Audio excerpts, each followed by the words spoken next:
going.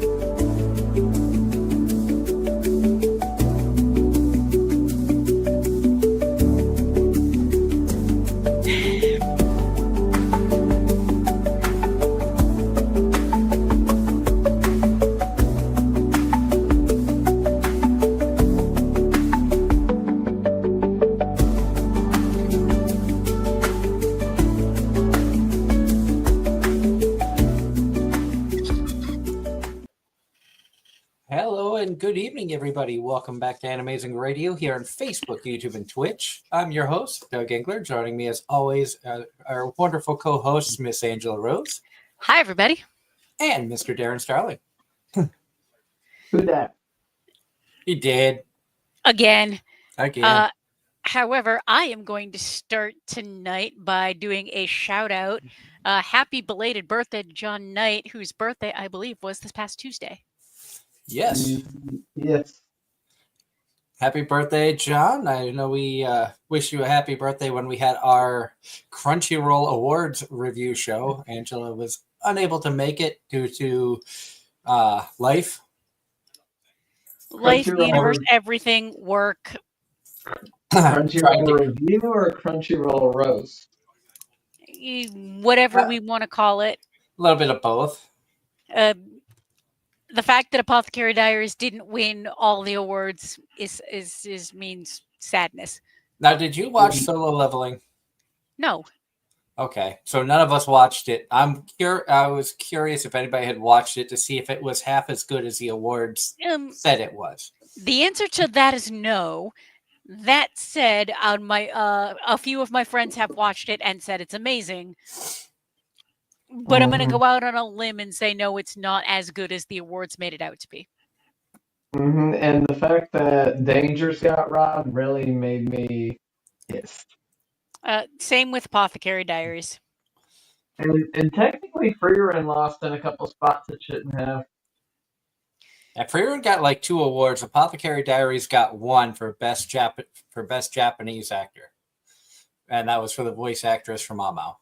That was the only award Apothecary Diaries got. Which is BS. But Agreed. I haven't seen the show, but I agree. I'm not even saying that because it's like my favorite anime of this year so far. No, it's been a fantastic anime, and it's still good. Like it getting into the second half of the second season, it hasn't fallen off at all. Exactly. But tonight, I figured since Angela has returned from a fun little trip down to North Carolina for Animazement, I figured we'd let Darren and Angela take over the show for a while to talk about her trip down, what they did, what they experienced, and how the convention was. The short answer to that, the convention was fantastic. And very much not like the conventions up here. Can you elaborate on that? What differences did you notice that really stood out in comparison? One of the biggest differences was the amount of Japanese culture related panels. A lot of the Japanese culture stuff, comparing it to Anime Boston, it's rare you have any kind of industry panels per se. With few exceptions, it's usually anything kind of culture related is usually fan panels. The most notable exception being last year, Anime Boston had Shibuya Kaho. The other big thing was just the differences in how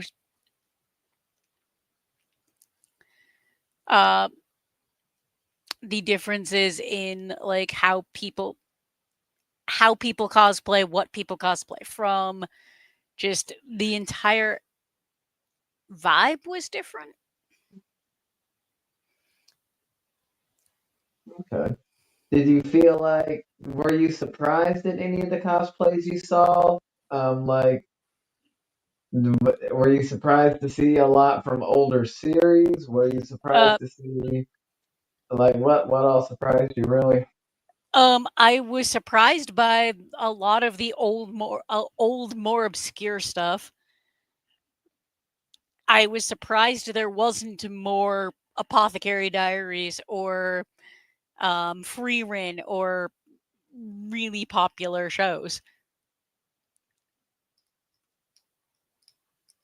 You know, pre-COVID, we kind of had a theme going there for a while. One year it was Kill La Kill everywhere.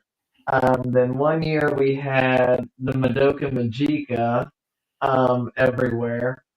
Um, let's see. Then one year, uh, Next I year don't to be remember. Darren as Nico. I was also surprised by the lack of. There was not a heck of a lot of video game cosplay. I will say this. That varies from year to year. Generally, you will see a little bit more of that at like Raleigh SuperCon, GalaxyCon. Um, there have been in the past, but I think there's so much out there to choose from at this point that it's all starting to kind of mesh together some. That is very likely. I mean, up here, there's all for Anime Boston. I can't speak for this year, but there's usually a lot of things like Final Fantasy, League of Legends, Legend of Zelda, Hmm. and Genshin Impact. Genshin On, Impact, Honkai and Star High Rail, Star Rail. Yep. and we did not see a lot of that this year. What about Has Been Hotel? Because I know Uh, Honest, there was a honestly, there more than was, that at the end of last year, but I don't know if it's continued. there was to be some, honest, but not a lot. there was a very surprising lack. I thought it was going to be one of those that kind of took over the convention. Like I said, we normally have a theme every year of one particular show. Oh yeah, and then one year it was My Hero was everywhere. But there was surprisingly a very big lack of Has Been Hotel this year. I wonder if that is. I wonder if that is due to just the amount of stuff that's come out since, or if Has Been Hotel is just kind of done with I know that there's popularity. well, I know I they're gonna wouldn't have a say it's season 2 that coming out. and three, if I'm not mistaken. Yeah, I think there's a 2 and 3 that's in the works. Um, I wouldn't say it's dead, but I don't think it's the hype it was. Because a lot of people I see that like the series say it really kind of died. They said the pilot gave so much hope, and then actually after they actually did the series, they said, yeah, it kind of killed it.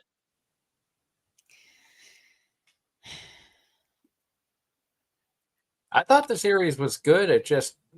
It felt like the end of season 1. You almost could have been the end of the story. It didn't leave you on a cliffhanger of, oh look, well, get ready for a season 2. If anything, I think they took a page out of Phineas and Ferb's book with the whole song thing being so damn catchy. Um, aside from that, eh, See, for me, it was what little clips I had seen, I was iffy about to begin with. And then I read an article basically saying that the bad press about the creator and just kind of went, yeah, that settles it. I'm not watching this. well, it was decent, if nothing else. But I mean, what, like I said, the clips I saw didn't grab me, so it kind of got left as the not for me to begin with. But, eh. And we've got commentary in the chat. Quick little note for Doug from Ross. The English subtitle trailer for Miss Kobayashi Dragon Maid Kana movie has been released. I don't know if you've seen it. I have not. Thank you for letting me know, Russ. I'll look it up after the show. And John Knight points out that A Sign of Affection lost to Blue Box for Best Romance Anime on the Crunchyroll Awards. And I've not seen Blue Box, but that's a shame because A Sign of Affection was so good. That was such a good show. And Ross in the chat says, if anyone who has seen the movie Coco, the voice actor from the young grandmother or abuelita passed away yesterday, and that is sad news. That is sad. But thank you all for sharing these little these news bits. Yeah. For those of you who may have missed it, also from the convention, Angela and Darren looked like they had done a live stream of a mystery box opening. We did. So I saw it after the fact. We did. We got one of the big blind boxes. We did a live opening, and Angela got a cool puzzle. Yes. And Darren is now in possession of a figure that belongs to Doug. And technically you as well, considering you didn't have room to carry it back with you. I did not have backpack space. So you were taking Bakugo. Doug is, of course, taking Amelia. And I am taking the girl from Is the Order a Rabbit. And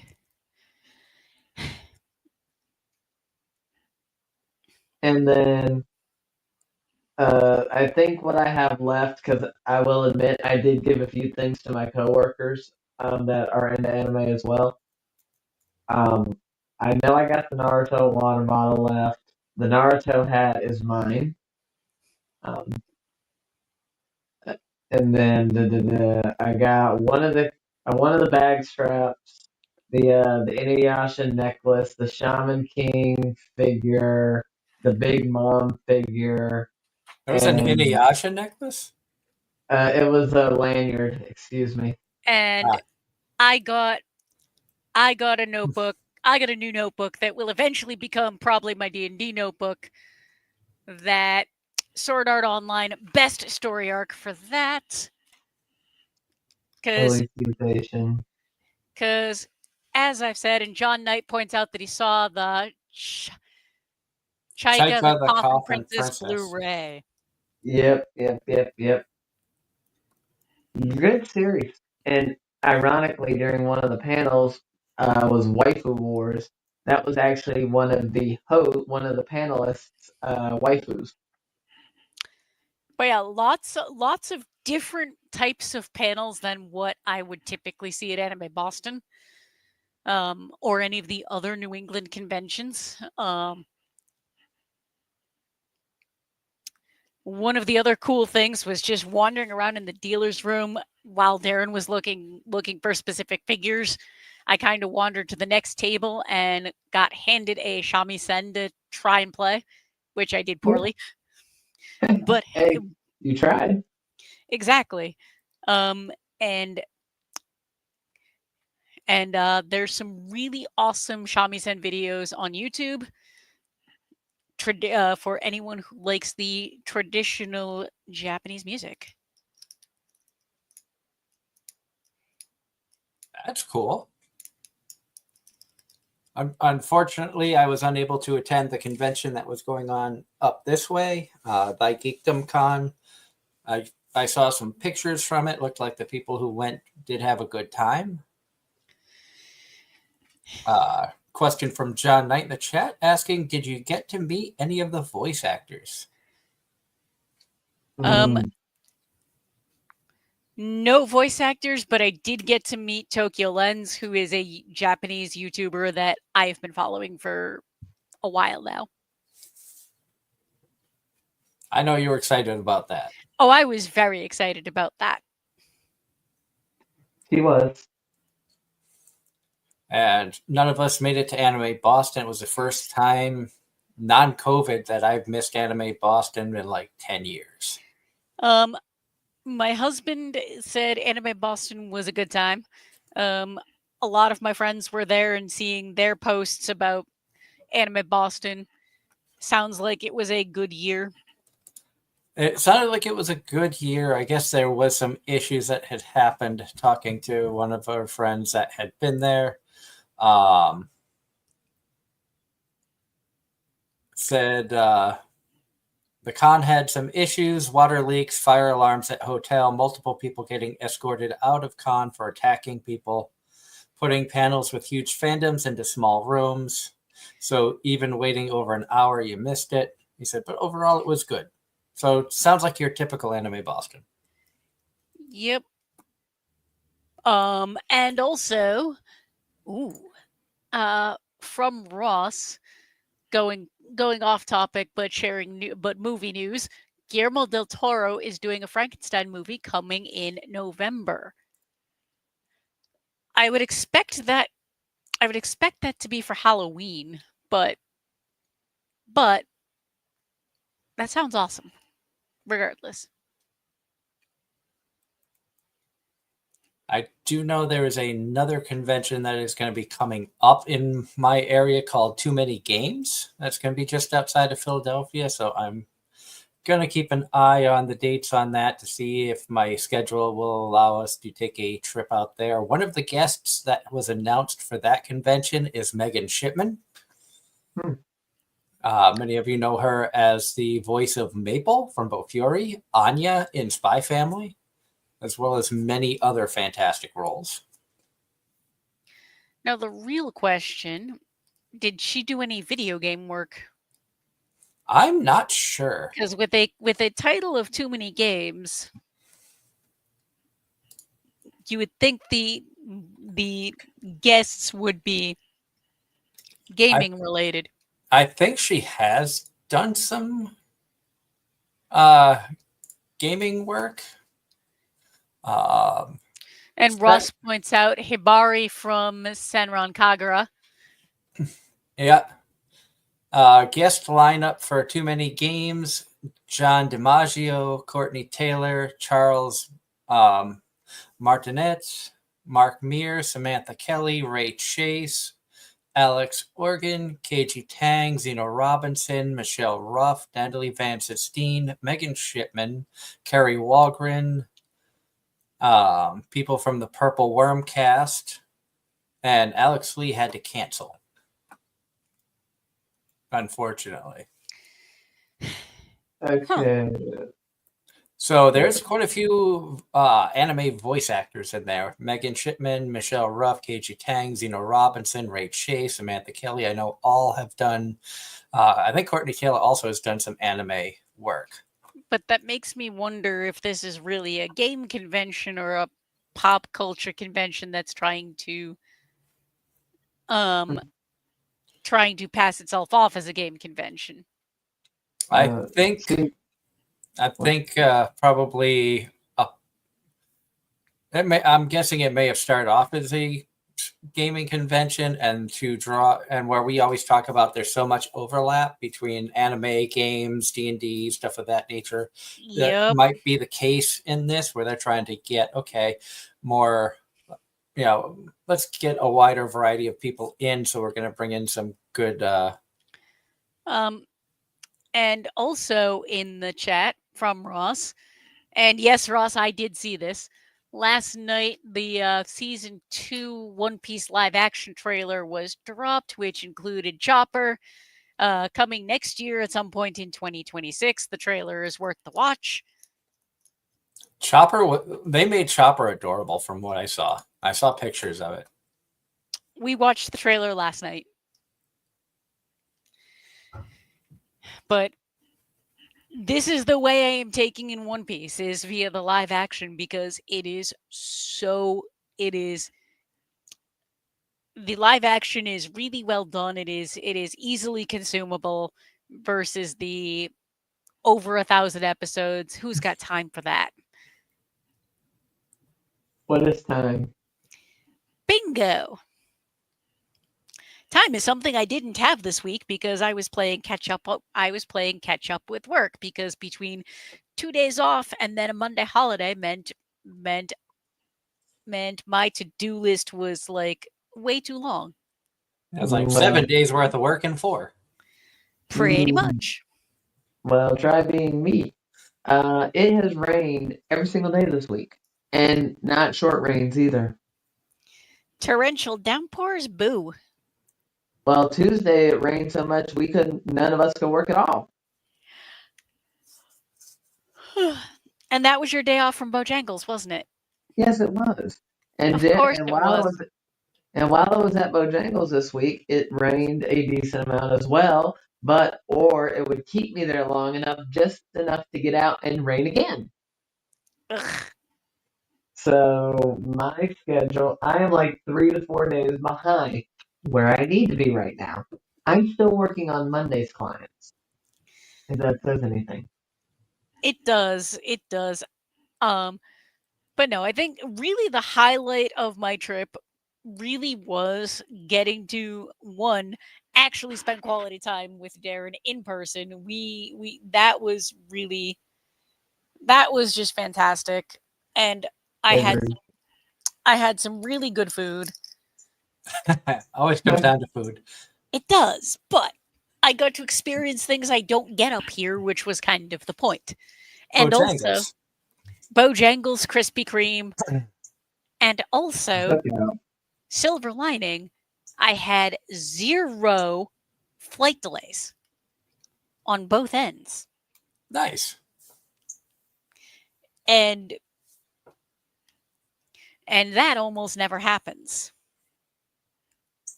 And also, it was a nice weekend. Like, the weather couldn't have been more perfect. Yep. I did And have to laugh at the unboxing when Darren's like, "Oh, this one's for Doug," and he pulls out a plushie, and he's like, "Oh, wait, that's not free Ren."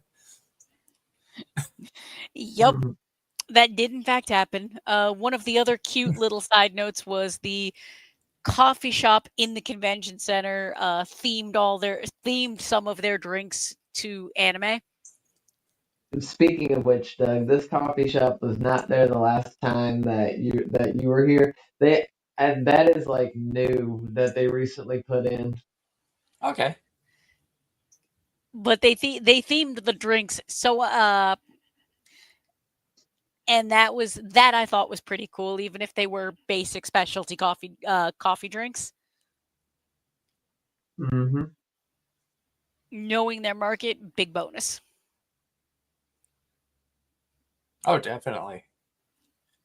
And then I think a couple of the food trucks outside the convention center tried to do something similar to an extent. It just wasn't any of the ones we looked at. Nope, and I will say I was pleasantly surprised with how not ridiculously overpriced stuff was. But I'm used to Boston prices. Yeah, I don't think. Yeah, it got me that you couldn't get over how cheap parking was. I think I commented about that too. Well, to park in certain parts of the city for 2 hours is $45. And Meanwhile, here event parking was $10, exactly. and then in the garage I picked, it was free parking on the weekends, and all you had to do was walk an extra block. And it was perfect weather, so there was no reason not to walk the extra block. Had to walk Yeah. off that Bojangles and Krispy Kreme. Exactly. Yep. Well, also she got a little bit more than she bargained for on Sunday, because that street behind the convention center, they have various stuff every Sunday, and she just happened to find one of her hobbies on that street. Yep, I did. There was an axe throwing venue that was like had a booth set up, so I made Darren throw axes with me, and that was entertaining. I'm glad I wasn't there because she'd be throwing axes at me. No, I'd be making you throw axes too. Exactly. And honestly, I was surprised I was able to. I managed to stick a couple of them. Yesterday, English subtitle trailers for Dress Up Darling Season 2 and Couple of Cuckoo Season 2 released. I did not know that the trailer dropped for Dress Up Darling, but that's one of those. I'm going to watch it anyway, so I probably won't bother watching the trailer. Same. I'm gonna watch that one. Couple of Cuckoos. I dropped like a good portion of the way through season 1. That's still on my list. It started out good, and then like an event happened which really piqued my interest, and then like the next 3 episodes they didn't even touch on it, and I'm like, well, I think they dropped the ball. Because there was something that looked like it could have been a very important event was about to happen, and then the story just kind of ignored it. I don't know if it was like a teaser that was going to happen in season 2 or what, but I was like, nah, I'm good. I'm watching too much other stuff. Yeah. Another side note, random thing from the convention, trivia panels. I was surprised by how much I didn't know and didn't remember. That anime music challenge had you thinking. Because there were so many songs where it's like, I know that I know this, but it's been so long that I don't remember. I still can't believe that there was a couple of them. I was one of the very few people in the room that knew what they were. Because, like I said, that happened in the exact same panel like 2 years ago. Last year, 2 years ago.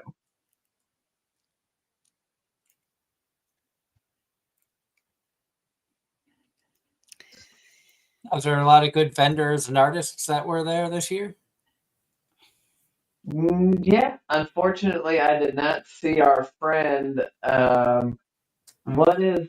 I'm forgetting his name again, but who is Gavin's friend and your friend that likes to pop up at these conventions? Taco Joe. Yes, he was Yeah, he not was. there this year. He was in Anime Boston.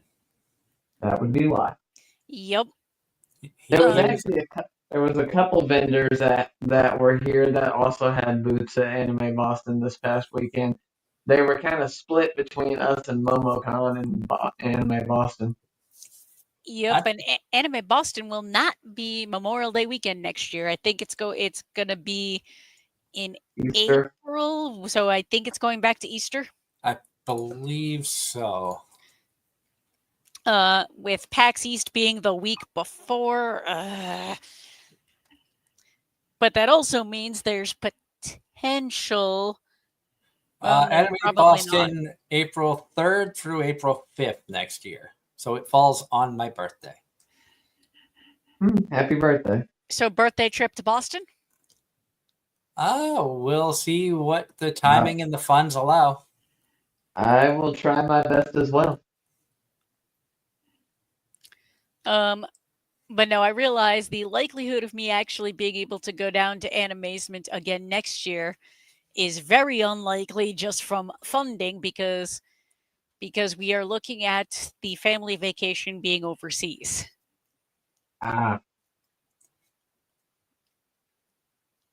And family vacation kind of takes priority.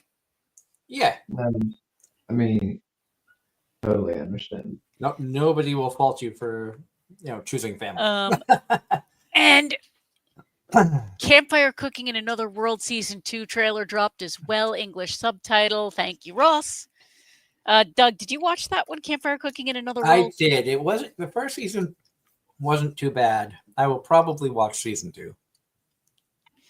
That title alone sounds like something you would watch.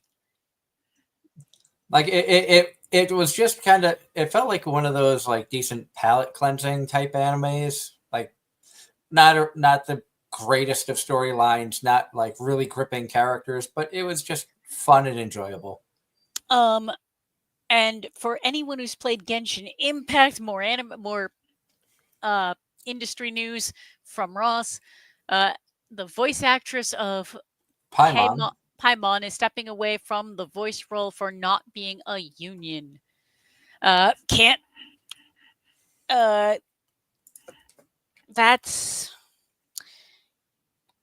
good to know. I hope everything works out. Wish the voice actor nothing but the best.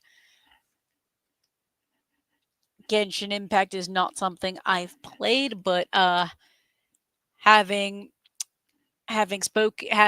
met a number of the voice actors, that's something. And they're being replaced, and that's nonsense. It's kind of funny. I saw several trailers today that have nothing to do with anime, but have everything to do with pop culture, and I was like, wow. And my non-anime related news for the day is Phineas and Ferb is coming back because apparently Disney found out just how popular it was and asked the entire cast to come back and do another season. So, Speaking of another season, I believe King of the Hill is also coming back. yep, they can't let the good stuff die. It makes them too much money. I feel like King of the Hill specifically, I feel like that's just not gonna do well. And from the I saw like a comparison in openings from like the original to the one that they're doing now, and it looks like Bobby's all grown up. Okay, so a sequel type thing would make sense for King. That would make sense. So it's like, okay, here it is 14 years later, and he's like adulthood, it looks like. You know what? All right, that has potential. So if that's the case, then it might be worth checking out and giving a shot to. And then the other sequel that's also taking place after a time skip is Adam Sandler is coming out with Happy Gilmore 2. I saw the trailer for that earlier today as well. I'm just going to repeat your sentiment. They can't let things die, can they? No. But unfortunately, it will not be the same without Bob Barker. And in more non-anime news from Ross, the composer for The Simpsons has passed away.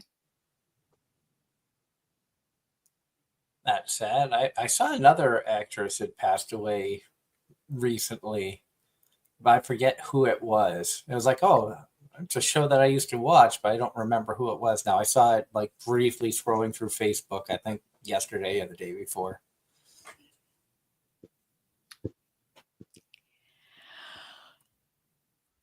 Excuse me. But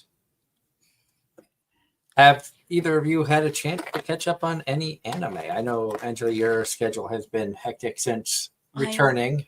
I am caught up on exactly 2 shows. They're the same 2 shows I was caught up on before I left. Apothecary Diaries. And Windbreaker Season 2. I was going to say High School DxD, but... We started that, but... We did watch the we did do a couple of episode 1s. I did in fact decide that Darren needed to see episode 1 of One Direct Priority. And it is definitely something that I would watch. So it will be continued at some point. At some point I'll go back and finish and watch more of DxD. Mm-hmm. And then I kind of threw her a curveball. My initial intent was to show her an episode of The Future Diary. And then out of nowhere, I pulled an older show that I was like, I wonder if she'd like this. And I actually showed her the first episode of Elfin Lied. And that was a head trip. Definitely not the weirdest thing I've ever watched, but definitely a what the fuck did I just watch? Well, when you got body parts flying everywhere within the first few moments of the show. Now, have you seen Elfin Lied, Doug? I forget. No, I have not. I don't think he'd enjoy that. I don't think so either. Just based on episode 1.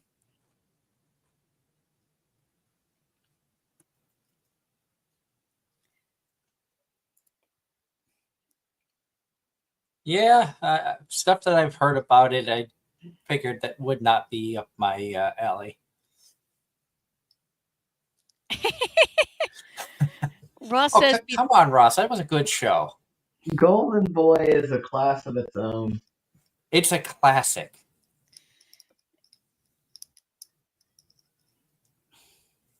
and I Friends of think, mine and I still quote stuff from that show when we talk on the phone. and you know what? I think if nothing else, this trip proved that my taste and Darren's taste overlap more than my taste and yours, Doug. Yeah. Oh, we knew that from the get-go. Yes. But even more so now. Yep. Oh, yeah. And I think we are back to the era of we'll be lucky if there's a single minus ongoing stuff like Dress Up Darling and Spy Family. We'll be lucky if there's a show that all three of us actually enjoy.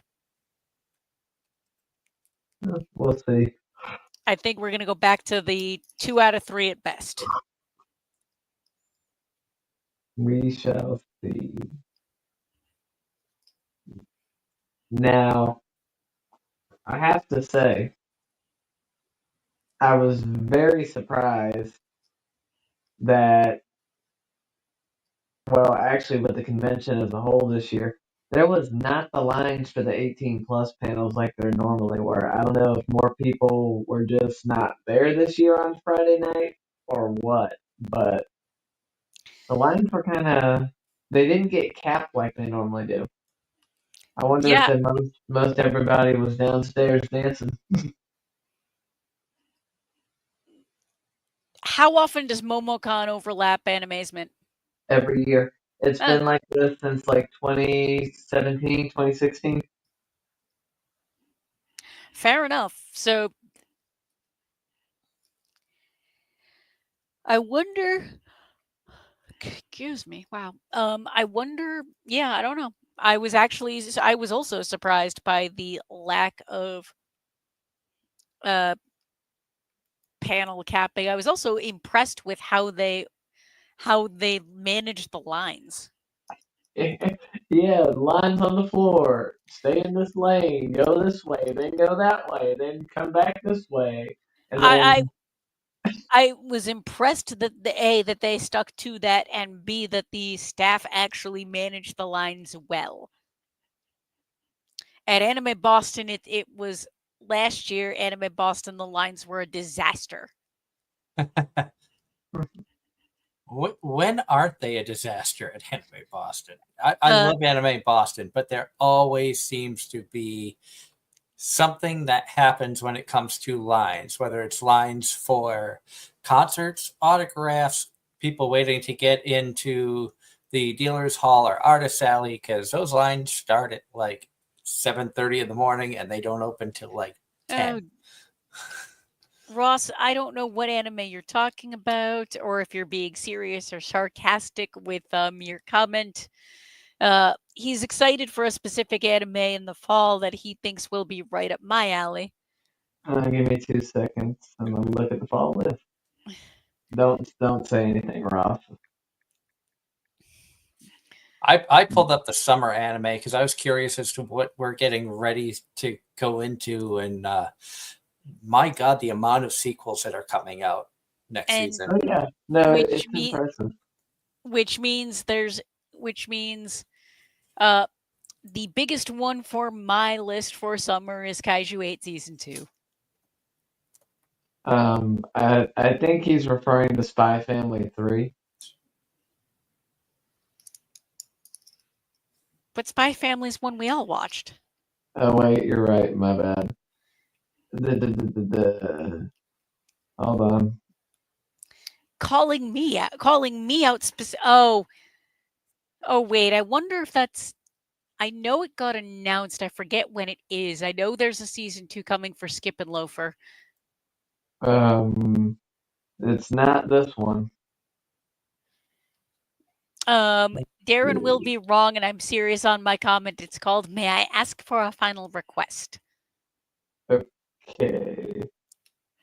Man, that's Gonna be. I gotta find it first. I gotta translate it. I have 5 season. I think they're all season 2s. One of them is a season 2 part 2 for next season for summer. Well, I'm And one of the ones that I am going to be watching is one you despise and won't watch on principle. vending machine. Yeah. In the middle.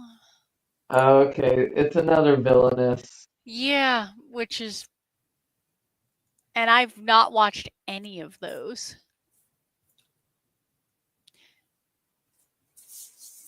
Speaking of villainous animes, Darren, you've watched a couple, haven't you?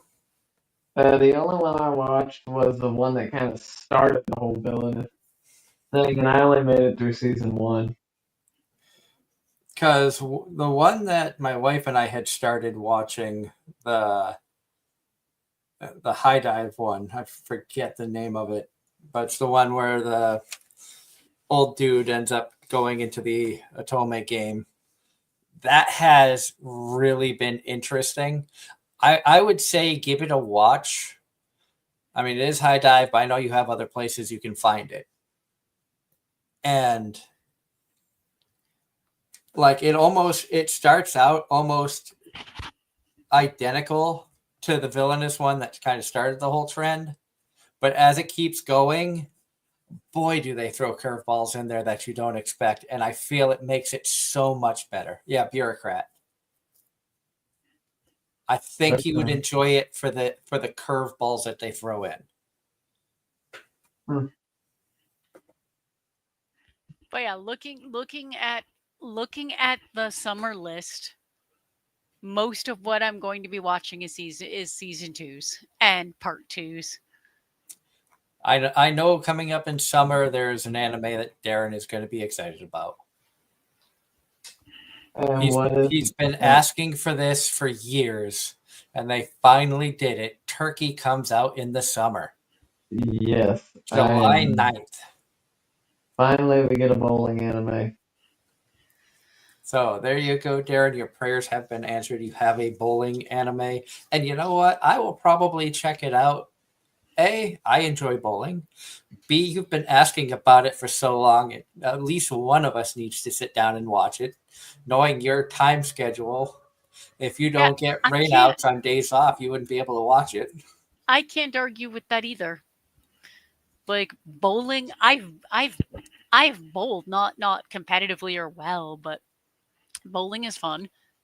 I was in a league for like 4 years with friends, so I do have one turkey to my credit. Yep, same. My highest game I ever shot was a 250. I think it was a 257. I think I had a 249 in a league game. Yep. I think that was my high. Well, my actual high is a 300, but that was on a 9-pin no tap. You know what that means, right, Doug? If you get 9 pins down, that counts as a strike. Bingo. I had that I would be good at. That I had, I think it was 7 real strikes and 5. No, I think it was 7 fake strikes and 5 real strikes. And then I had, with the 9-pin no tap, I think I had several 279s.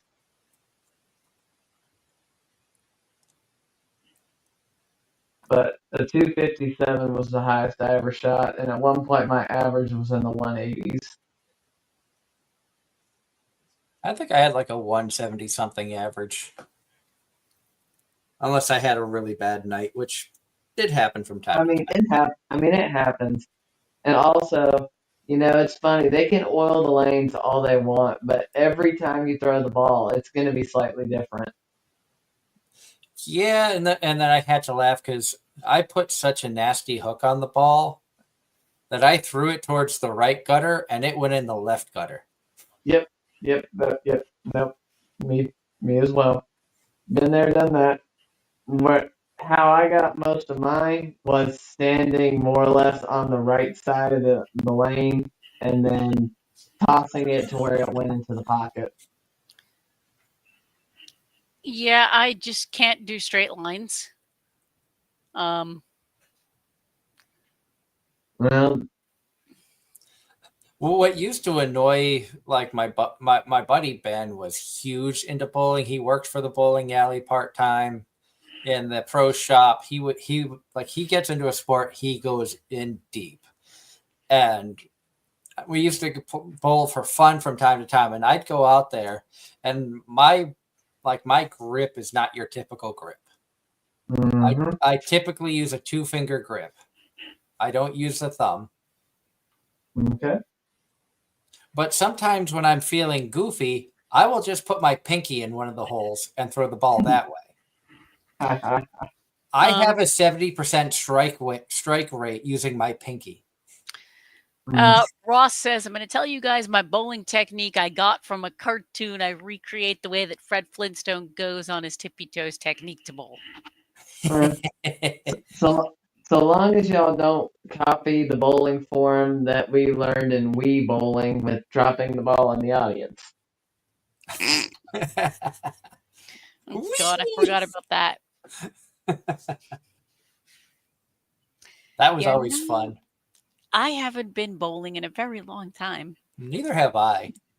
Same. The last time I went is because since Mom Bowls League every year around Christmas they give them free game coupons, and they have to be used by a certain date. And generally that's when I'll go with her. I actually need to go to the pro shop and have my inserts re-glued in my ball. Um, and I'm not even sure Doug, where my ball is. Doug, when you bowled, did you have how many bowling balls did you have? Was it one, two, three? Typically, I would bring 2 with me, but I think over the years, I've ended up with about 7 or 8 different bowling balls. I I think I only 2 of them I've bought. The rest were either given to me or bought for me. I never bought any of mine. One of And my my bowling friends, shoes were given to me too. my bowling shoes I've had for years. I think they were a gift from my parents one year. And then my bowling balls, my friend's dad, they would trade bowling balls out like every couple of months. I ended up getting like two or three from him. And then do you know what a thumb slug is? The one where you have the thumb where you twist it out and put it in another bowling ball. That way you're not constantly having to have a ball drilled Yep. to fit your thumb. Yep. Yep, that's what I did. And Angela is lost. I'm not lost. I just never, Got into it like that. Yeah. my parents bowled in a casual league way back when. My mom still does, and my sister ended up with my dad's bowling ball. In the And that chat, was switching gears for just a moment. In the chat, Ross says the director of No Game No Life, Darren, said there will never be a season 2 for bad memory that they broke the rules while directing. they broke the rules. I'm Are not they sure talking what about that means, but are you talking about the production team, Ross, or are you talking about in the show where they broke the rules in their own game?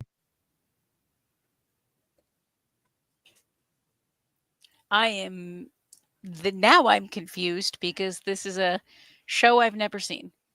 and No it's a Game No Life is one of those iconic ones that had so much to offer. It did. It was really like it had a really good storyline. I think you would enjoy it, but you would watch it and get to the same point that everybody else that has watched it has been at for years. Where's the rest of the story? hmm There is so much potential. There is so much build up as to what else could happen, and apparently something happened during I'm guessing during production or something, and they will never be making a season 2 of it. I'm C'est not la vie. I'm not Well, sure if it's a light novel, if it's a manga, it was a light novel, if I remember correctly. No, was it a manga? but basically, a boy, like there's a guy and his younger sister. They're both like game geniuses. They can figure out any game, doesn't matter what kind it is, board game, card game, dice game. They always figure out a way of winning, and they get sucked into a world where everything is settled by games. You have an argument, you play a game to settle it. You can And you the win a funny game thing against was, a politician, you can settle, you can make a law. That's the kind of world that they ended up in. and then you had the different creeds. Well, not the different creeds, um, the different species per se. Yeah. Because remember, the current god of that world kind of came up from out of nowhere and overthrew God himself Yeah. because God lost to him in a game.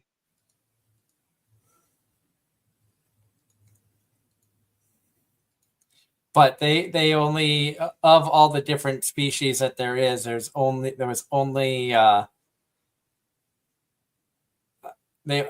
think there was like 11 or 12 different species, And humans were at the bottom. and the humans were at the bottom, and they had So to try to answer the question, Ross says it was because of the choices that they were making and changing things away from the light novel source while directing. Okay, so like DXT did with season 3. Pretty much. It's And kind then of season sad, 4 though. got it back on track, but At the cost of the production studio, which yeah. Passione did a good job, but T&K's art was far superior, if you ask me. Oh, definitely. First 3 seasons art is 10 times better than season 4's art. Now, granted, the animation was considerably good in season 4, and they stuck to the designs as good as they could. But I mean, like I said, season 1 and 2 was like pure perfection. Season 3 changed things a little bit in the art world. Season 4, well, like I said, they had to switch studios. Season 3 made Konako absolutely adorable. I'm not gonna lie. Well, unfortunately, Angela only got to see Rias and Renare. What was your? I have to ask. What was your opinion watching the pilot episode of DXD when you saw Issei just get stabbed? It was okay. Like, my initial knee-jerk reaction was, I see why Darren likes it. Why is that? Just, it's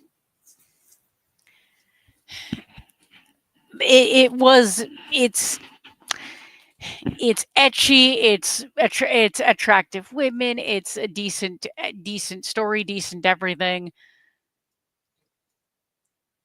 You can see why we've said that if you can get past the etchiness of it, it has a really good storyline and great world building.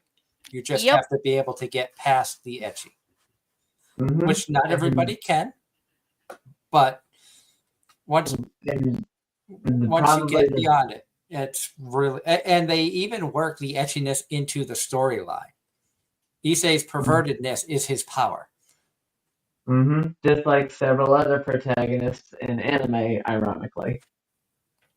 And probably the biggest thing from the convention weekend is there was actually a panel about DxD held by a girl, and B just went on and on about DxD and covered the majority, not all, but the majority of the talking points I would have used, and basically told everybody, I'm a girl, I like this stuff. It is highly misinterpreted, and I can understand why. But once you look past certain aspects of it, it is considerably good. Even going as far as to take several different sources. I think it was IMDb and Rotten Tomatoes view of it and compare it to other series, and it had considerably higher ratings on there than other ecchi anime in the that was comparable.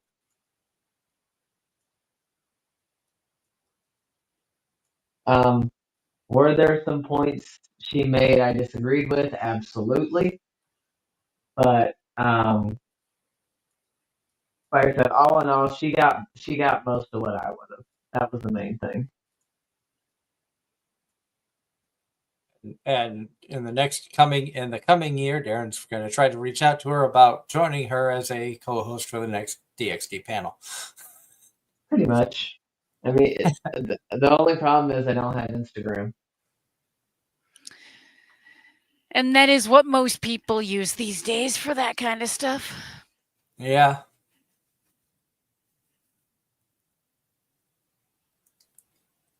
But overall, it sounds like you guys had a wonderful time down at Anime-Zing. I know Darren touched a little bit on some of the stuff that he got when we had our show earlier this week. So it's fun to hear, Angela's point of view, how she enjoyed herself down there, how the trip went.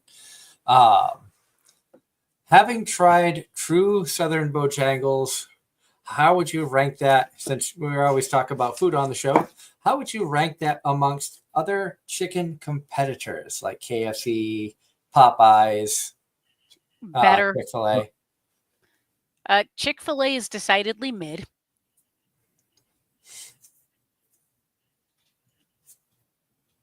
But I've said that before. I have Chick-fil-A at the bottom of the list. Anything I can get up here is not as good, as far as chicken goes, is not as good as Bojangles.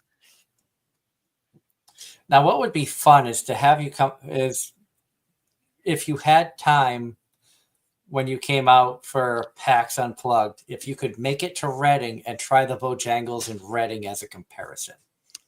Yes, Ross, I've had Zaxby's when I was in Savannah. Mm-hmm. Zaxby's was good. So My this- memory was more about everyone else reacting to the fact that I'd never heard of it before that trip. In grand total, while she was here, she tried 2 restaurants for the first time and was able to enjoy one she doesn't get to go to or have very often at all. She tried Cookout for the first time. She tried Bojangles for the first time, and she was able to experience Krispy Kreme. Was this the first time you had any of their specialty donuts, or? Typically, Krispy Kreme is not something we've done a lot of. So typically we stick to the basics. That makes sense. Now the only downside I'll say is that they weren't actively making donuts while we were there, but I mean it does make sense that we kind of went in the afternoon and generally all the donuts have been made for the day. Yeah.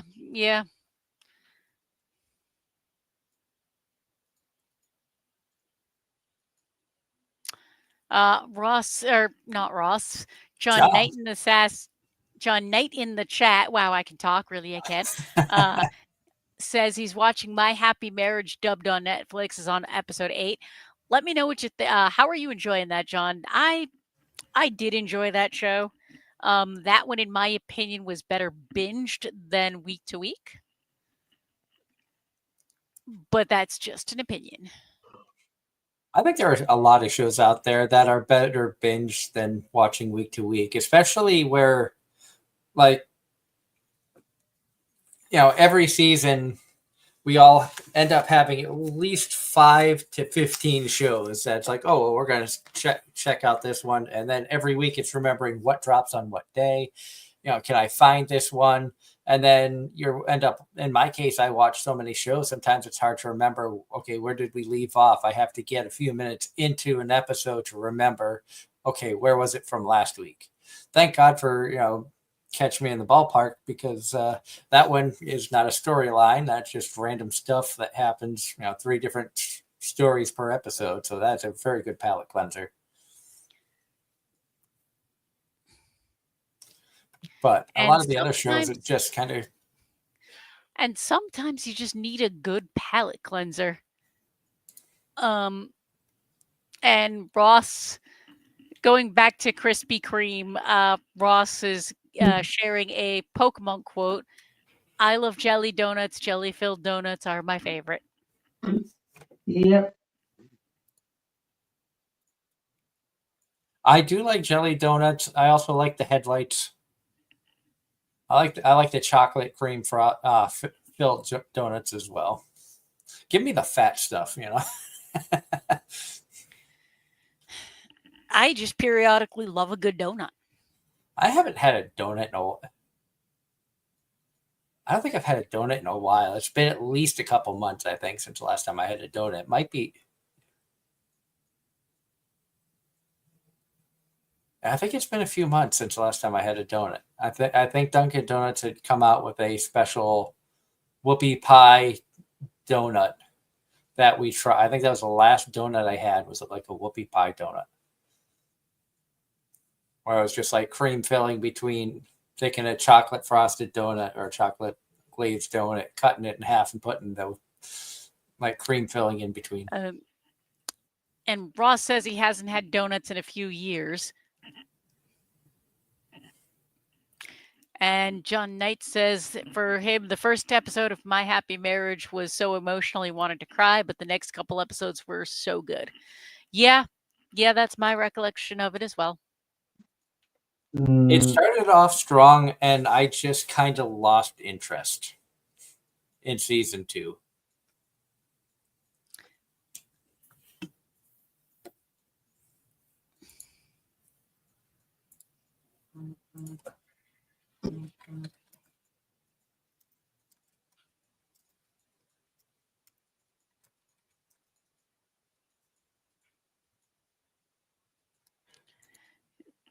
Yeah, I think, like I said, I binged a large chunk of season 1. So watching it week to week for season 2 just didn't hit the same. It was still good, but it definitely didn't feel the same, if that makes sense. As far as shows that are currently airing that we've been watching, I have not seen the latest episode of the Gorilla Gods Go To Girl. That was a recommendation from Ross, which I had started watching. I was able shortly before the show to catch up on the Unaware Atelier Meister. That has been interesting. I think the only thing I don't like about that is I don't like the third princess's like art design. She just looks so phony compared to all the other characters.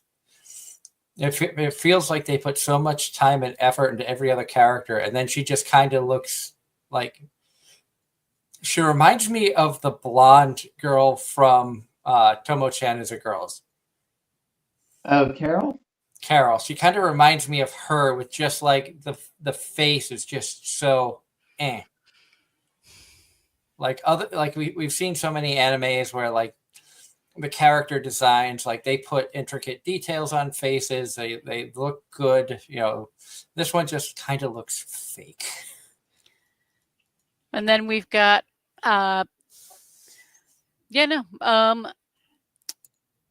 commentary from the chat. Ross understands the ending of My Happy Marriage, but says Mio could still use her ability to help people. Yeah, you know what? The ending, the very end, I was kind of surprised by the ending, but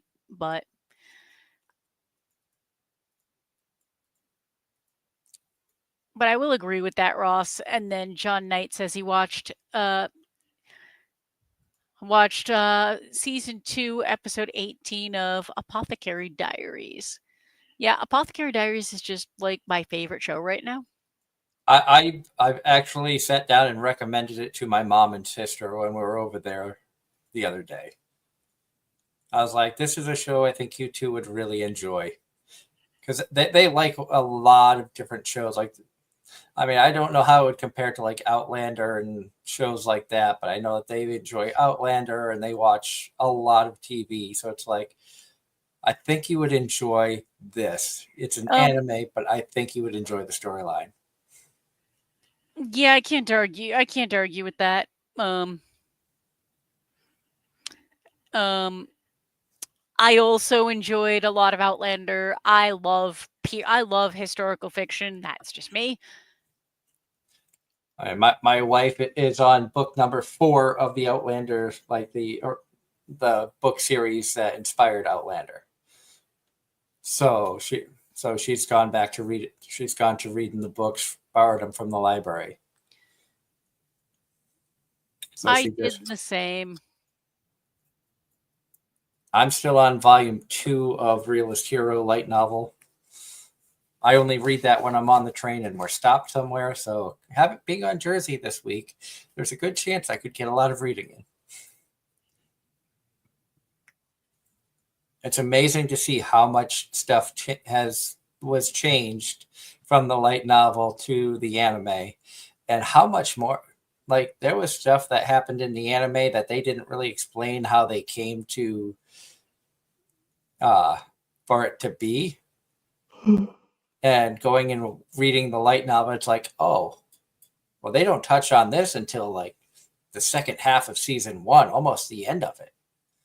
Here we are early on in volume 1 of the light novel, and it's like, oh, he's looking at this and looking at that, and it's like, oh, okay.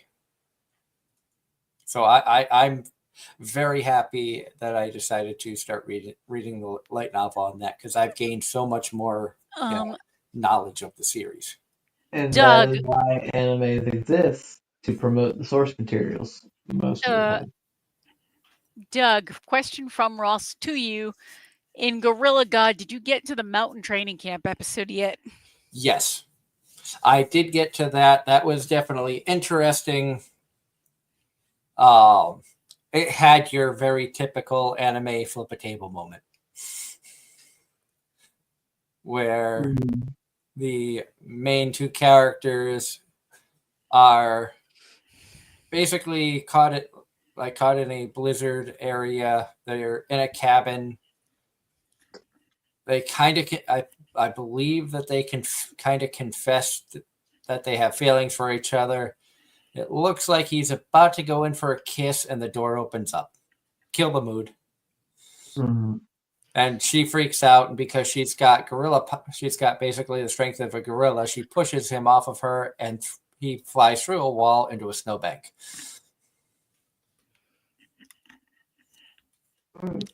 Yep. She kind of annoys me. Like, she's a cute character, but her awkwardness kind of annoys me.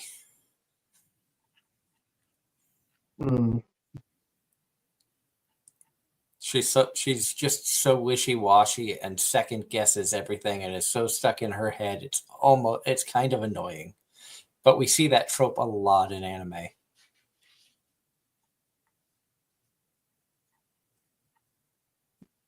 So tell me, are you caught up on boy-girl friendship? I am. I watched that last night. So, were you surprised? Because I kind of saw that one coming. I just didn't know she'd go that far. I kind of saw it coming too.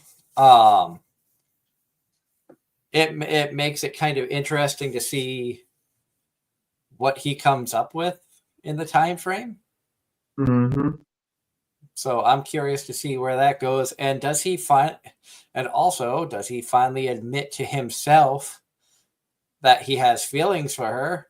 And does he finally like grow a pair and do something about it? Or does he stay the timid little, and put it mildly, does he stay the timid little bitch he's been?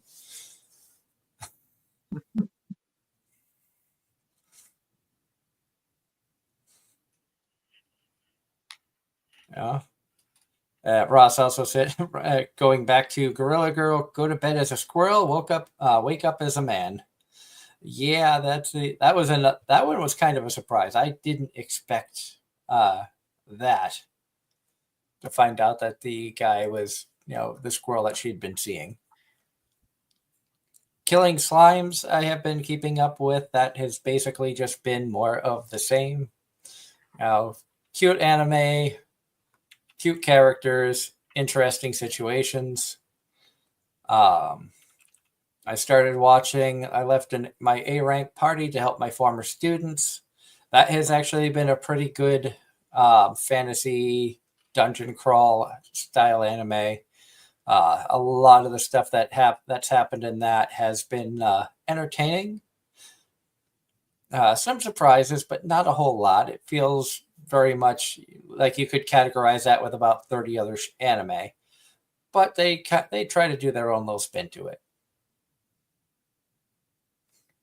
Apothecary Diaries. What can we say about that? It is so good, and and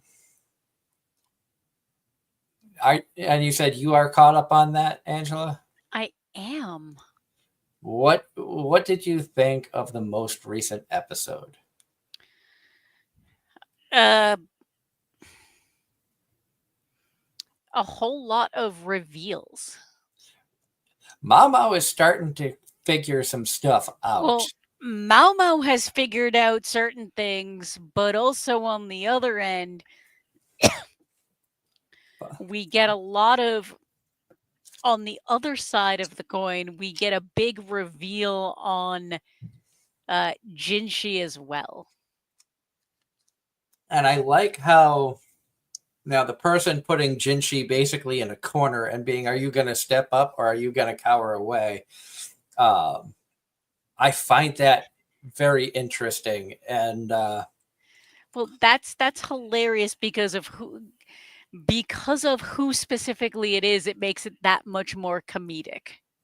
It makes it comedic, and the fact that it not just who basically put him into a corner, but who came to his aid and who kind of put him in his place, but also put Jinchi in his place. I liked the how everything just kind of worked out there. That was really well done. All the reveals in that scene was just so well done. And it's kind of hilarious because of... It's kind of hilarious, and it's all...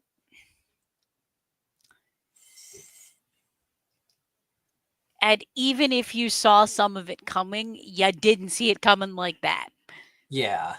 And I will say right now, June 1st, 2025, if Apothecary Diaries does not win more goddamn awards in next year's Crunchyroll public vote, popular opinion voting, then the whole Crunchyroll awards thing is just a scam. Season 2 has been better than any other anime I have watched this year. And we actually agree on that. And we don't agree on that very often. Nope. John Knight, and that should tell you all something. John Knight says, I like when Jinshi said to himself, calm down, you Jinshi, play a role. And yeah, everyone's got their part to play in this, and we're seeing everything start to come to a head, and Mau's pieced together a lot, but at the same time, there's not a damn thing she can do about it. The ball basically is in Jinshi's court right now. Yep. All Mamo has to do is pretty much buy herself time. Stay alive. Stay alive, don't piss anybody off, and buy time. And the hairpins, those are important. Yes. You knew those were going to be important. from the get-go. And that's kind of all I'm gonna say about that. But yeah, if Because I'm Apothecary trying not Diaries doesn't get more awards, I'm trying not to spoil too much because I'm sure there are people out there who listen that have not caught up to it. Now, mind Hen- you, I hence watched the whole first season English dubbed. I've watched the whole second season in Japanese. Once it's fully dropped, I will probably go back and rewatch the whole thing in English. Just because it's one of those shows that is better watched in bigger chunks.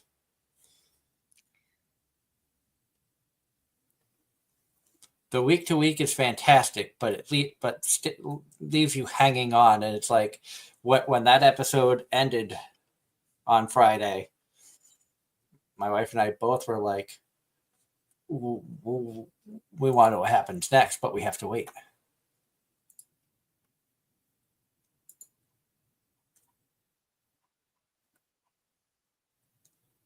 So, it has just been such a fantastic series.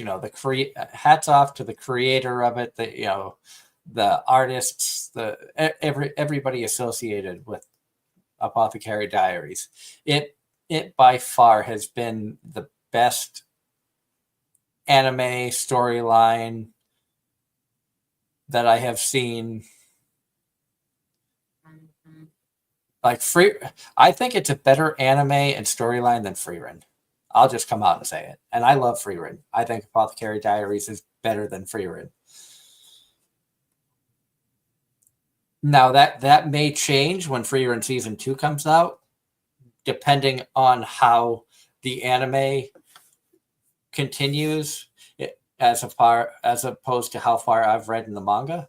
And I've read the 12 volumes of manga that are out.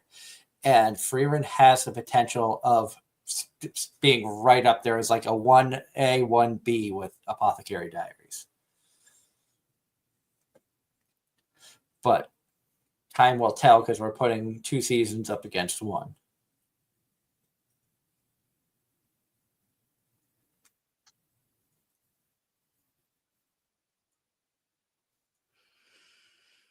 Mm.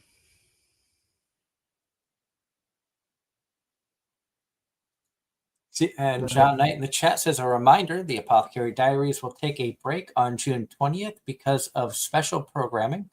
The season 2 finale of the Apothecary Diaries is scheduled for July 4th. Yep. Independence Day, yeah.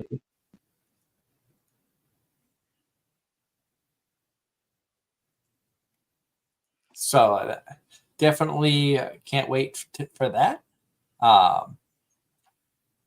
I need to hold off on buying any more manga and stuff for a little bit once we get some more bills paid off and stuff like that. And I have some play funds that I can continue to search for Apothecary Diaries Volume 4.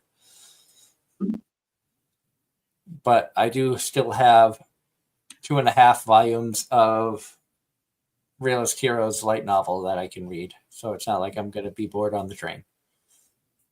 It's kind of funny. I actually bought some literature this past weekend myself. Technically, so did I. The program guide doesn't count.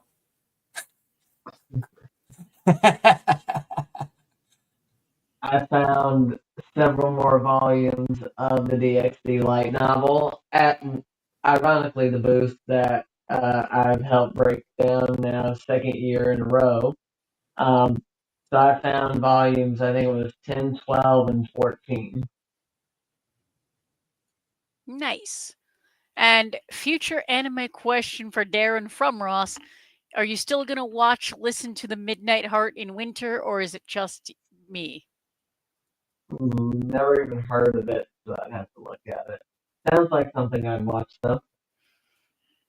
That was my thought. That sounds like you. Now, Ross, I got a question for you, considering this is a fall anime. I just got to remember the title of it, so give me 2 seconds. 1, 2. Buckle my shoe. 3, 4. Shut the door.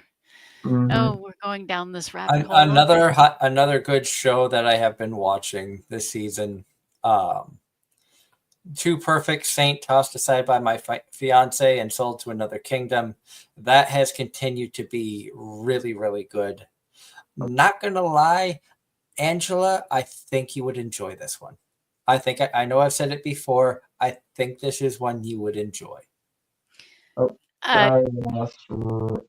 considering I haven't had time to watch my own watch list, Oh, I know. I know that there's not much out there that I watch and be like, I think Angela would enjoy. I legitimately think you would enjoy this one. yeah, and I'm not disputing it. It's more of a, yeah, I got nothing. I have zero time. I need to go and binge Anne Shirley because I only got through 2 episodes of that. Yeah. Oh, And you've got all the time in the world. We do? Somewhere sarcasm. in a parallel universe. Just clone yourself, then you'll be able to do it all. Well, I have no idea because my anime list, at least on mobile, doesn't go that far into the future. Aran-san season 2 has been just as good as season 1. Theme song could be better, but the comedy and romance pace still the same. That was one on my list when it came out, and it got put on the eternal backlog. I think we all have an eternal backlog at this point. Yeah. And I feel like we're not going to be able to catch up on anything till we retire. And by then, will we even still like anime like this? Or I'll get caught up. I'll end up putting a dent in my watch list at Christmas or like the next Monday holiday or something. The next time she's on a flight, she will download like a whole season of something and just binge it on the flight. Pretty much. And that's how she will catch up on shows. And John Knight is reminding me that Kaiju 8 Season 2 is scheduled for July 19th. And yes, I am super excited about that. I think that's, if anything, next season, that is going to be one of the ones we are going to stay caught up with. I know for summer season, one show that Darren and I will be watching will be Call of the Night season 2. Mm-hmm. I'm excited about that. And as soon as I saw that, I knew you two would be excited about that. For me, that was I wanted to like that so much. I'm just happy that the selling points that we gave you agreed with. Oh yeah. No, it was the points you were making I couldn't argue with. It just was not for me. Which is totally fine because that's how I felt about Goblin Slayer. Is I just feel it's not for me. At some point I will sit down and try to finish watching the rest of it. And Doug, our show is not Doug. Angela, one of our shows is continuing next season as well. Which one? There's so much continuing next season. Sakamoto. Yes, Sakamoto. You know what? Of which, I was thoroughly surprised to see the number of Sakamoto cosplays at the convention center this year. Agreed. We saw multiple green aprons, and that was impressive.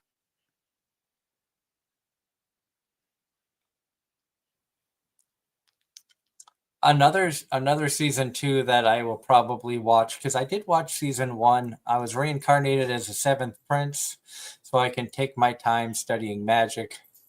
That's on my list at some point. Season 1 actually was better than I thought it was going to be. The character designs of it had me questioning, did I even want to give it a chance? But I'm kind of glad I did. It was pretty good. And of course, much to Angela's dismay, I will watch season 2 of Vending Machine. It had no right being as good as it did in season 1. And Are you? John Knight is pointing out that to you both that Rent a Girlfriend season 4 is slated to start July 4th. I dropped it in. Well, I didn't drop it. I put it on indefinite hold after like 2 episodes of season 1. I dropped it in season 2. Mm, I was Um, like, with a title like that, I'd put that as a U2 show. and Doug, there's also more toilet next season. that is a season 2 part 2. So I So believe there's are also you caught up on that this season? toilet? Mm-hmm. Yes. I How bel is it so far? It has been really good. Like season 2, part 1 was better than season 1. Like the storyline and the information that came out has really turned what seemed like a goofy anime into something a little bit more serious and more focused, but you still have the comedy, you still have some of the quirkiness that you had in season 1, but now there's a more like serious goal that they're all working towards. But the way they're going about it is a bit off the wall in some cases. My big question for summer is there are so many sequels coming out, seasons 2, 3s, 4s, 5s, whatever. What is going to make a name for itself for original series? now looking at having pulled up my anime list, the top 6 for summer are all the top 4 are season 2s. Then we've got a season 4, and then we've got a sequel. Yep. Because Bunny Girl, Senpai. We've got Dress Up Darling season 2, Don to Don season 2, Kaiju 8 season 2, Call of the Night, Yep. Rising of the Yep. Shield Hero, sequel to Bunny Girl. Yep, that is correct. Sakamoto Days Part 2. I think we've got our first original after that, followed by Grand Blue season 2. The fragrant flower blooms with dignity. And it's based on a web manga, and it's by Cloverworks, so there's that. But Then more Dr. Stone. More Dr. Stone. Then we get into some originals, and then we've got Rent a Girlfriend season 2. That's season 4, Rent a Girlfriend. Season 4 of Rent a Girlfriend, season 2 of Reincarnated as the Seventh Prince. Mm-hmm. Then Cuckoo season 2. Vending Machine season 2. And Toilet Bound Hanako-kun season 2. Part 2. Oh. Let's see. I could see. I found an original, Betrothed to My Sister's Ex. I could see a couple of people, not going to name names, enjoying this one. Let's see. What's this one right here? Yeah, and and then we get into and then we finally get into originals, including Turkey. Yeah. Here's one. There's no freaking way I'll be your lover unless. ... Private Tutor to the Duke's Daughter, Solo Camping for 2. Secrets of the Silent Witch seems like it could be interesting. But scrolling ahead, we're at a point where it's just more sequels. The winter anime Ross was mentioning earlier is called Tune Into the Midnight Heart, and it's hard to winter. Let's see. Yeah, like I said, you got to do it on. I'm on the website. I'm looking it up, and after looking up the after fall, we the top 6 is all continuations. Bochi the Rock is getting a sequel. Angel Next Door Spoils Me Rotten is getting a new season. AKA Wholesome the Animation.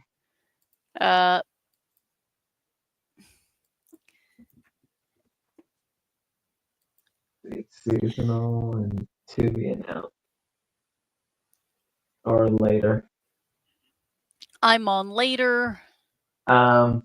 And I'm still not finding the one Ross is talking about. Anya, Freerin. Said it was a winter anime? Yes, which would be future. Okay. Mushoku Tensei. Um, Oshinoko, Delicious in Dungeon. Yep. World's Finest Assassin. That is a good one. Slime Season 4. Can't wait. Reincarnated as the Sword. Go Doug. More Bochi. Classroom of the Elite. More Alia. More Skate. Skate Infinity is one we're looking forward to. Spice and Wolf Season 2. ReZero Season 4. Let's see. Descendants of a Bookworm Season 4. More Fire Force. All right, you know what? I'm just gonna have to do it that way. More Wand and Shield. Wand and Sword. Excuse me. More Bleach. The Detective is Already Dead. More Shangri-La Frontier. Spice and Wolf.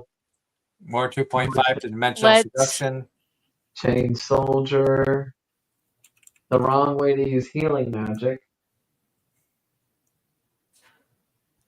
Then for the Bookworm. Skip and Loafer. Yep. Welcome to the Demon School Inuma. Season 4. Actually, it wasn't a bad series. It was on my list at some point. I did binge like the first 3 seasons of that. Maho Show. Gushing Over Magical Girls. How they got a second season, I have no idea. I don't know either, but I will watch it. Same. Tales of Wedding Rings, Season 2. There you go, Ross. I Want to Love You Till Your Dying Day. Okay, that sounds interesting. Oh, here's a show for Darren. Vampires can't suck properly. Oh, okay. God. Vampires Chan can't suck properly. And here you go, Doug. More Railgun. Season 4. Yeah. I kind of fell out of the Railgun stuff. It was really good, but I just kind of, like, with everything else coming out, I just kind of fell away from it. Madaka Kuriowa is getting a Season 2. That's surprising. I am still not finding it using the search.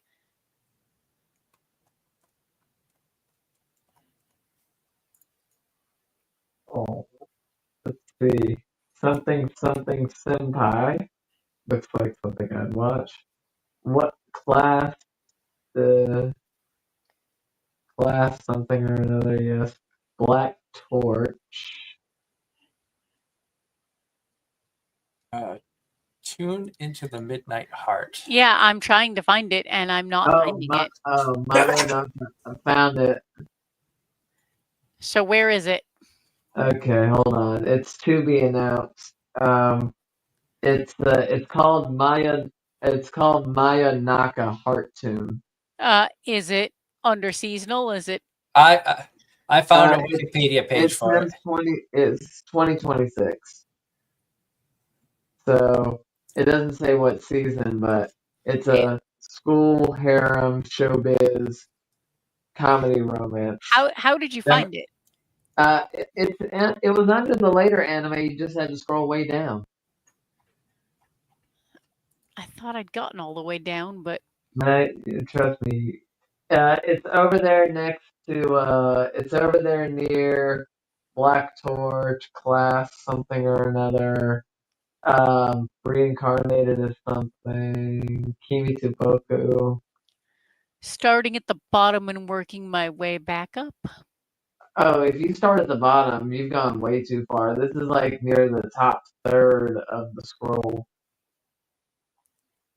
Are you on my anime list? Yes. Okay. Yeah, it's near the top. Just do like a control F on the page and search for heart and you'll find it.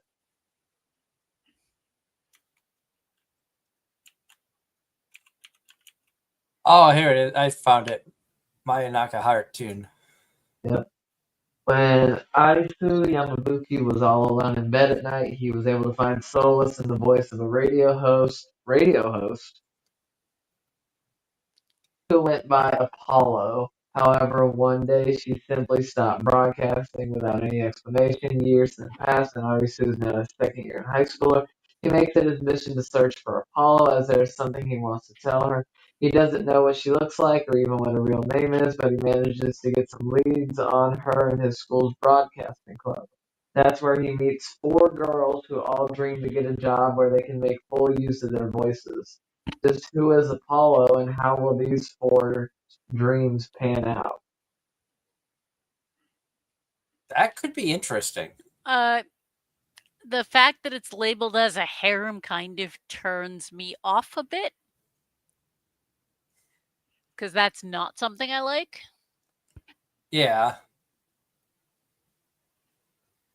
I'm not sure how like I could see how it was four girls. I could see how harem could be in the title. I'm not sure how they work it in, but when you look at it from searching for radio host and broadcasting and stuff like that, from that standpoint, it sounds like it has potential to be good. I'm skeptical. But like you said, you throw the harem in there, anything Like- could happen. Like the rest of it, okay. You kind of lose me personally at harem stuff, And it says demographic is shonen. which makes even less sense. Well, DxD was miscategorized as shonen because it shares so many features with it. Genre, But- comedy, romance. Producers, NBC Universal Entertainment Japan.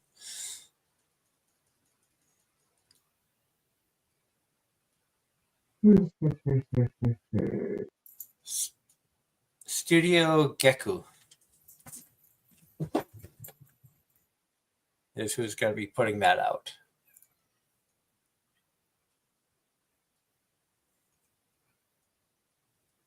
I don't know if you can hear Ainz. He is howling at the top of the stairs right now.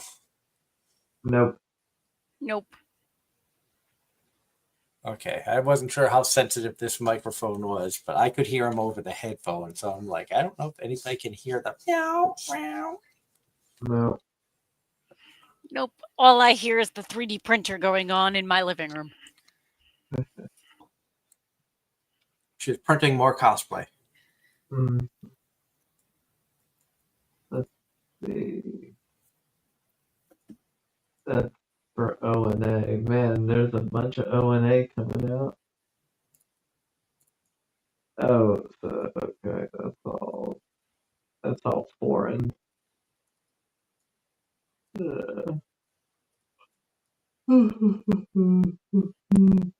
Let's see Yep. what was that. But it seems like there's some interesting stuff that could be coming out in the summer. Again, we all have season 2s, 3s, 4s, 5s, whatever that we're going to watch. And it just seems like it's another season that's overrun with sequels. Yep. Which again leaves it to ponder what is going to be original shows that really stand out. Because I'm sure I'm going to go through and just pick some shows at random to watch and be like, oh, well, this is just, kind of is cool about, whatever. But it really wasn't a like a huge thing. It doesn't really stand out like, Apothecary Diaries when that hit, Freerun when that hit. Is it going to be another one of those? Oh, look, it feels like another one of those villainous animes, or another one of this style anime. Exactly. I am kind of curious about, and this could be up your alley, Angela, considering the fact that it's got gourmet as it in the subject matter. Oh God, what are we at? Welcome to the Outcasts restaurant, fantasy gourmet. I don't know. I'm pretty much I'm not I'm not picking out stuff right now for future me because who knows what I'm gonna have for free time. Yeah. The synopsis on this one says, backstabbed by those he considered friends, Dennis has been exiled from one of the strongest guilds around, the Silver Wings Battalion. He doesn't think much of it, though, as he was dying to use his level 99 cooking skills anyway. That's why he decides to leave the city behind and open up a diner in the countryside. While pursuing his dream, Dennis meets Atrell, a girl exiled from her noble household and relegated to slavery until he saves her. The pair open up a diner together, and their first client is an exiled knight from a different guild. How peculiar. But she is not the only customer. A cocky mage, dramatically overworked yet underpaid sage, becomes a regular as well. The knight brings trouble to the diner at times, but Dennis's cooking skills and beloved butchered knives cut through trouble and hunger alike.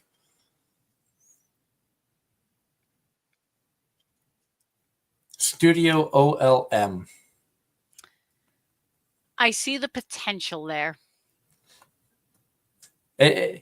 This kind of feels like they just mixed up about 3 different genres of anime that have been popular lately. You have Exiled, you have Restaurant, and you've got like the cooking. Because not every cooking anime includes a restaurant theme. So this has potential to be good, and nowhere in there does it say anything about harem. So that's a plus. That is a plus in my book. No offense to anybody that likes that harem stuff. That is not. And sequel shows adds Ross. He's watching sequel shows and Outcast.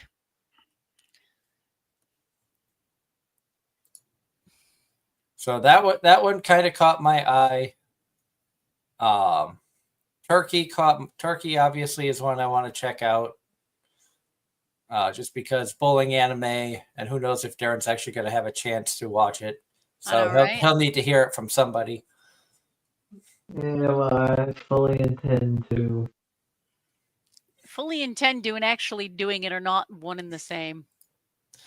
Fully intend to and actually doing it would be like you fully intend to leave Bojangles and focus solely on your business so you have more free time to do stuff. Actually doing it, we've been telling you to do that for 3 years. Yeah, but well, things are about to get interesting at work. That's all I gotta say.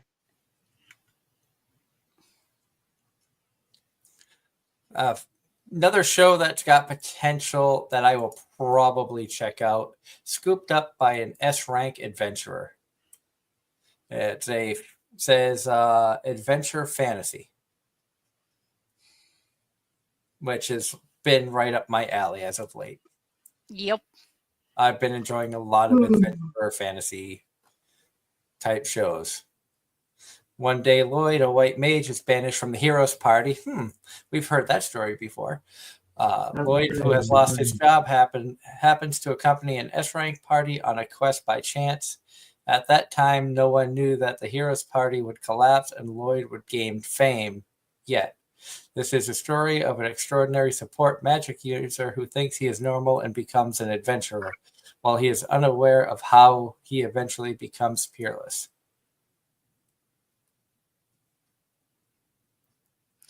That sounds That gets under that falls under the. I feel like that's been done before. Yeah, but it looks like there are some cute characters that have piqued my interest, so I probably will check it out. And there is your typical cat girl I see in there. So I probably will watch it because it seems interesting. And like I said, that genre has just been like up my alley over the past couple years.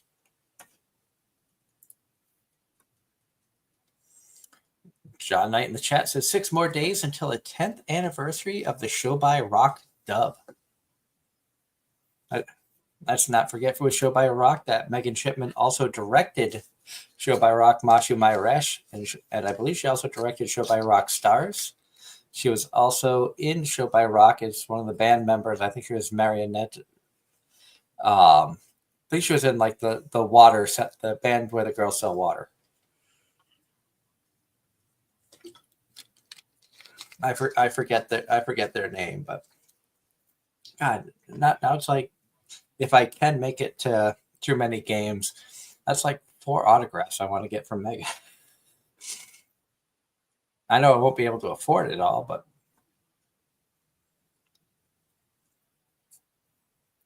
maybe I can get her to say something as a voice of Maple for you, Ange. I know how much you love Maple. Maple is awesome. Maple is awesome. You don't know what she's doing, therefore she's awesome. I also kind of want to tell her that you made a character in a D&D one-off that was basically Maple. I have the character sheet in digital form.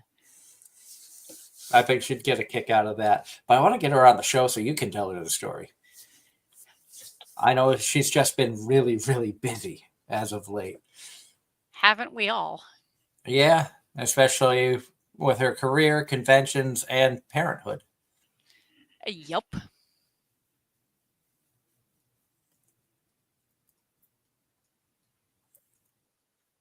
Ross in the chat says he will also be watching April Showers Bring May Flowers, Scooped Up by a Rank, Betrothed to My Sister's Ex, Solo Camping for Two, Fragrant Flowers Blooms, and Anyamo Kaiten Rebirth Verse. And those are all summer anime. So he's got a decent list going. Like I said, I'm sure I will find stuff to watch because when you spend a lot of time in a hotel, and you don't really go for walks and stuff like that, you find yourself either watching stuff on YouTube, finding a random anime to watch, or sleeping. That's how I spend my days a lot of times when I'm stuck in the hotels.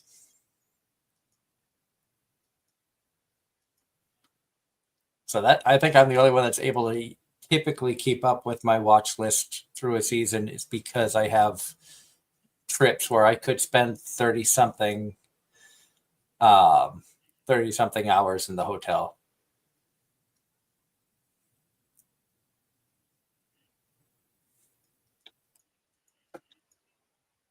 And Yep. I think I had mentioned this to you, Darren. I don't think I told Angela. I figured it out last week that there's 168 hours in a typical work week. I typically on a road train spend over 100 hours away from home.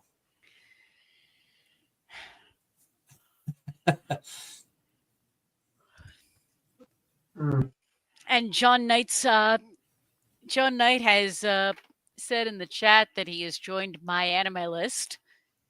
And I saw him. Thank you for adding him. Yep. Because I have said before that I am on there for more of my bad opinions. You know, go ahead and follow. At some point in time, we should all get together and just like pick out a bad anime and watch it. Like do a live stream of us just watching a really bad anime and just like doing a review of it. Well, to be fair, Angela kind of got some inspiration for bad anime this past weekend. Oh God, what did I don't remember this, but I'm not denying that it happened. The anime fails panel. Oh God, You had, yeah, that. you had several to pick from there. Yep. Anime fails panel. Yep. Where characters get hurt in very epic ways. Of course, he had to lead with his one of his old favorites, Bludgeoning Angel Dokuro-chan, where basically your main character gets killed every other episode. Well, multiple times every episode by an angel. ReZero? By an angel. Oh, Oh okay. my God, they killed Kenny. You bastards. Let's see. Bludgeoning Angel Dokuro-chan was one. They did some scenes from Full Metal Panic. They did. Was Conception in there? No. It should have been. Let's Let's leave see. Conception out of this, please. Can we not? Oh, you're talking about bad shows. Yeah. This is bad shows that are actually have some substance to them. Well, you didn't say that part. Well, I have to say, she was losing her brain cells with Gintama. She lost some. Angela lost some of her brain cells watching Aho Girl. Not wrong. I think we all lost brain cells watching Aho Girl.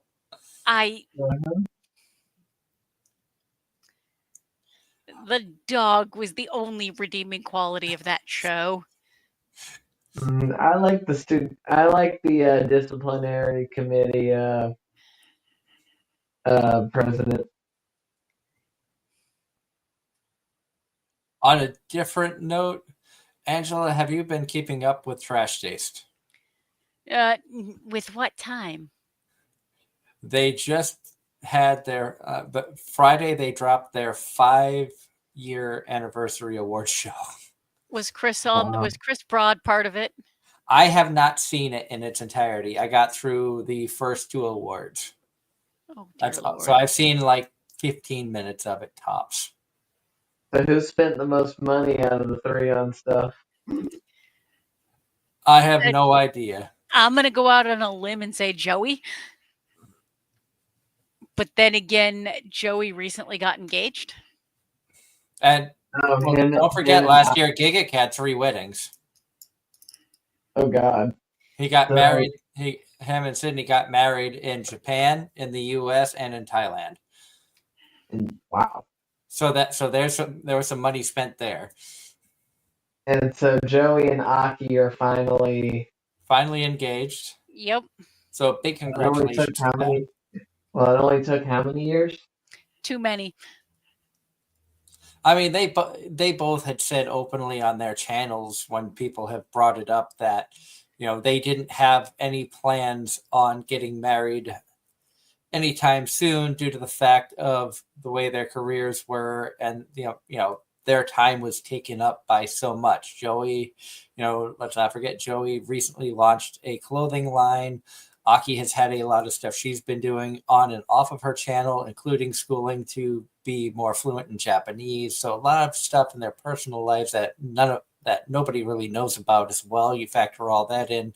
I think they wanted to wait till they were at a point in their lives where, the talk of it happening and Joey actually proposing, was at a good time that they could fit that in.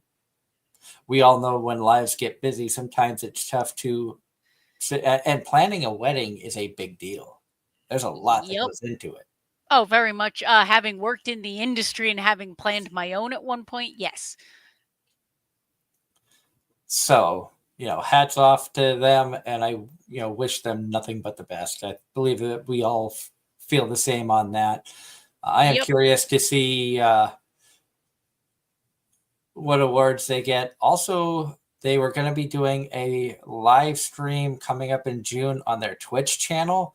It was going to be I think they said it was going to be I think it was a Saturday Japan time, Friday US time, but it's going to be like a 10 to 15 hour live stream of just, bringing on past guests from the last 5 years of Trash Taste and stuff. I know we're promoting another podcast, but it's something that Angela and I both have watched for a while. I know Darren knows some of them or seen content from some of them as well. So it's people that we, enjoy their stuff, and who knows, maybe, all the positive talk and promotions that we're doing, maybe it might mean that we can get one of them on the show at some point or meet them at a convention. That was another thing. She learned of a fairly well-known anime YouTuber that unfortunately suffered more or less a loss of most of his channel because of copyright strikes.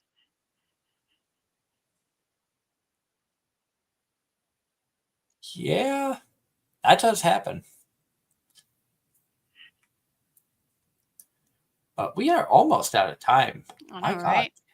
the time just flew by. Yep. But I want to thank everybody for tuning in tonight.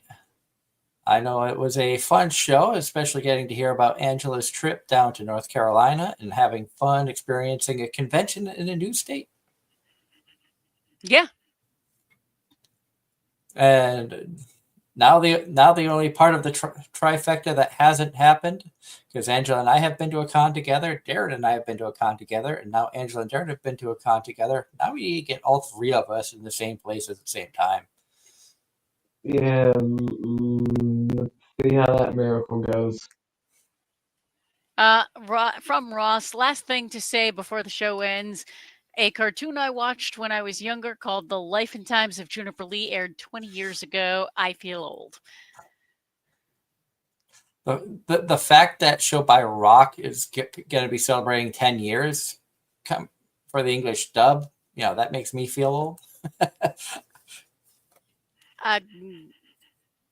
Time just flies. Yup. I mean, NASCAR's like 75 years old. And anybody who's a race fan out there, there's about 50 plus laps to go in the race at Nashville, and Dave Blaney is leading Denny Hamlin. I don't know if we'll see the fantastic finish at Nashville that we did at Charlotte with Ross Chastain taking the lead with like 8 laps to go to get the win, which was a fantastic finish to the Coke 600. But on that note, I hope everybody has a wonderful week. Thank you so much for tuning in. We may stream during the week. You never know when I'm feeling antsy and want to just broadcast for no apparent reason. Of course, we will all be here again next week. I should be home for the show next Sunday. So you definitely want to tune in for that. You never know what kind of craziness is going to happen, what topics. Maybe next week we might take a deeper dive into the summer anime preview, because it's about that time of year. We're closing in on the end of the spring season shows. So, and eventually we'll have guests because schedules might actually work. Yeah, and I am waiting to hear back from a couple of people about potential guests. So we shall see what happens. Until next Sunday, I hope everybody has a wonderful week. Stay safe out there, and we'll see you again here for more Anime-Zing Radio on Facebook, YouTube, and Twitch. Have a good night, everyone. Good night, everybody. Nighty